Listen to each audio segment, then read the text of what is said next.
Hello, welcome to Encore. I'm Rochelle Harrison-Pless. Thanks for joining us. Coming up on today's show. It's a tribute to the blues music that inspired and influenced them. The Rolling Stones dropped their first studio album in a decade, Blue and Lonesome. The so-called troublemaker of modern art emerges after a 5-year hiatus from sculpture. A Maurizio Cattelan retrospective titled Not Afraid of Love is now on in the French capital. And he's tickled funny bones as one of France's most popular comedic actors. Omar Sy has a string of homegrown hits to his name, but he's now the latest Gallic star trying to break Hollywood.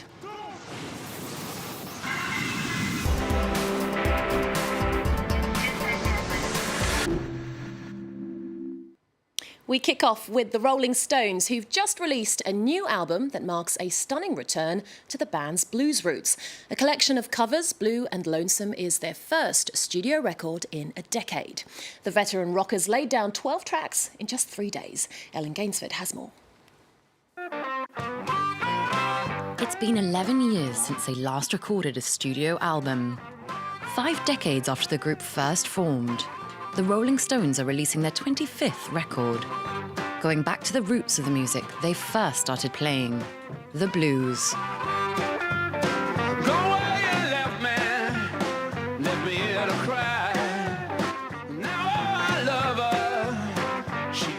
It is a kind of homage to our favourites. So, if people get interested in those people, that was what we started to do. Really, that was the reason that we started the band. We were like proselytisers of blues music. Back in 1962, it was their passion for the blues that first brought Mick and Keith together.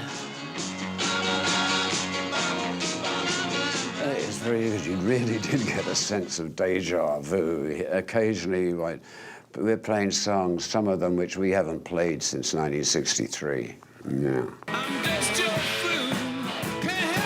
Nostalgia may have played a part in the album's creation, but this new release of old songs is also a canny way to keep the band on tour. Famed for filling gigantic stadiums, their sellout concerts have made the Stones the richest band in the world.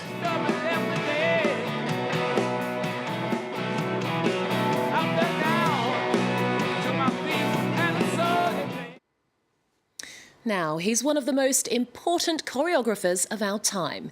Jiří Kylián fuses classical elements with modern sensibilities, although the Czech dancer once said he's never tried to create a specific style. This month, the Paris Opera is paying tribute to Kylián's work with 3 of his ballets in the spotlight. Belle Lupton takes a look.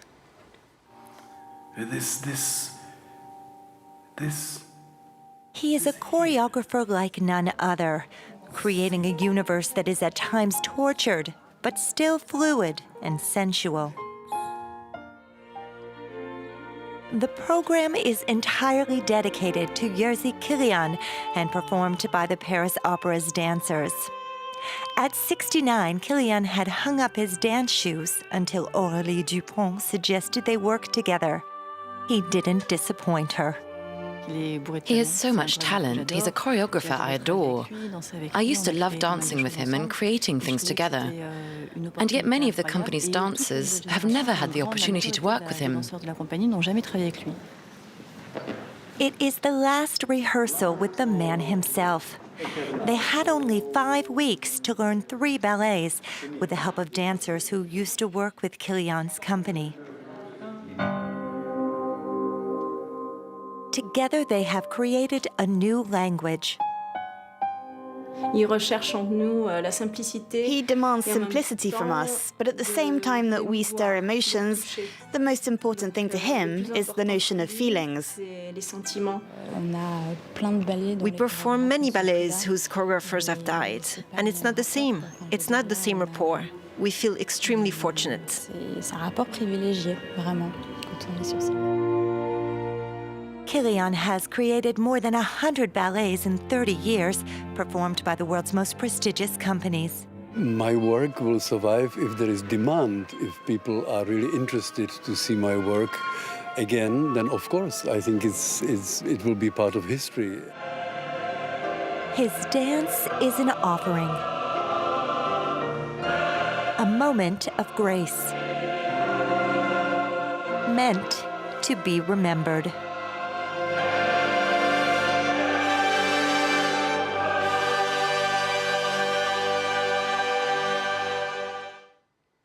He supposedly retired with a retrospective at New York's Guggenheim, but Italian contemporary artist Maurizio Cattelan has returned after a 5-year hiatus from sculpture, and he's chosen Paris to stage his comeback. Not Afraid of Love is his biggest ever show in Europe, showcasing a collection of some of his most famous works at the Monet de Paris. Simon Harding reports. Behind the walls of the Monet de Paris Museum lies one of the most exciting exhibitions of the moment. It's here that Italian sculptor Maurizio Cattelan has decided to baffle contemporary art lovers. It confuses me, I think. I don't understand the attraction. Further down, another piece that makes visitors feel uneasy, a crucified woman, a highly realistic portrait made out of silicone. Just like this life-size model of Pope Francis II, crushed by a meteorite. I'm shaken, fascinated. I've never seen his work, but it's had a big impact on me. I like it. This is Maurizio Cattelan when he chooses to portray himself in silicone, a formidable avatar sculpted in many dimensions and situations. This autodidact and star of contemporary art is unique when it comes to shocking and provoking. We live in a society where images are very persistent and constant. Therefore, it's difficult to have sharp images that keep your attention for more than 2 or 3 seconds. Catching a glimpse of the real Maurizio Cattelan is a scoop, even if the artist likes to play with his image and with the media, like here on the roof of the museum. The 56-year-old's appearances in front of the press remain quite rare. I think he's a very troubled artist who constantly behaves in a narcissistic manner with his own image, but uses it to reflect on society's troubles, especially the acceptance of defeat. In fact, he is one of the only artists in the world to have sculpted Hitler in a praying position. This sculpture, considered today as a masterpiece of contemporary art, was recently bought for $17 million by an Auschwitz survivor. Next, he's one of France's most loved actors and comedians whose movies create box office gold. Omar Sy is back on our silver screens in the brand new film Demain tout commence, known as Two is a Family in English. It's a feel-good dramatic comedy about a man who learns how to be a father to a child he never knew he had. And with roles in English trickling in, he's now on the brink of cracking Hollywood too. Take a look. From fending off dinosaurs in Jurassic World Want to take one home? to time-travelling as a supercharged mutant in X-Men, Omar Sy is a bona fide blockbuster star, but he's kept his modesty.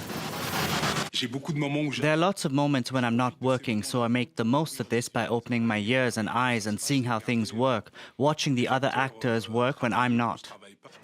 Before he took on Hollywood, the French actor was a homegrown hero, making audiences laugh and cry as the lovable Driss. Charged with caring for Philippe, a wealthy quadriplegic. In 2011, Untouchables went on to gross over $425 million worldwide. It was his third collaboration with directors Olivier Nakache and Eric Toledano, and made Omar Sy a household name. In France, his performance earned him a César for Best Actor. He went on to star in Chocolat, a Belle Epoque biopic, looking at the life of one of the first black clowns to perform in Paris. And now he's coming back to screens, this time as a single father raising his daughter alone. In Two is a Family, a touching comedy. He taught me a lot.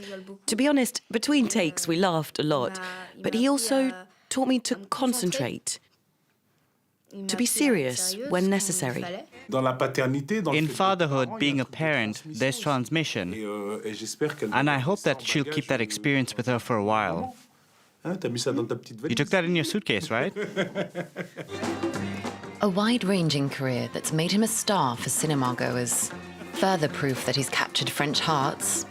This year, Omar Sy has been voted France's favourite personality. And finally, this next exhibition is a fascinating portrait of a thriving city. For Virtual Soul, on in Paris until the end of December, French photographer Françoise Huguier captured the South Korean capital as it was undergoing great change. A city transformed by technology, mass consumption and K-pop.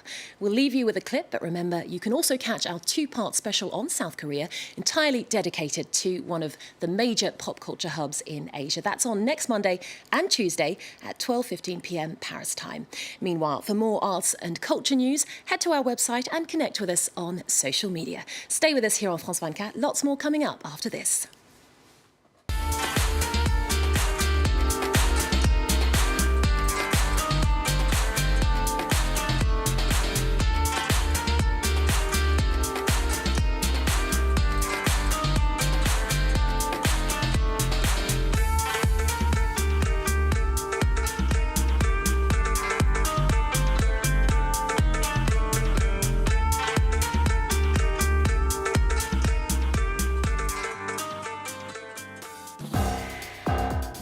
Reporters, presented by Mark Owen. The next president of Haiti faces a huge challenge. With Hurricane Matthew's devastation, officials seem unable to look after the population. Haitians are still waiting for humanitarian aid to come, while international donations sell for high prices on the black market. Authorities force people to leave emergency accommodation after they've lost their homes. People are worn, weary, and willing to do whatever it takes to find food and shelter. Reporters on France 24 and France24.com.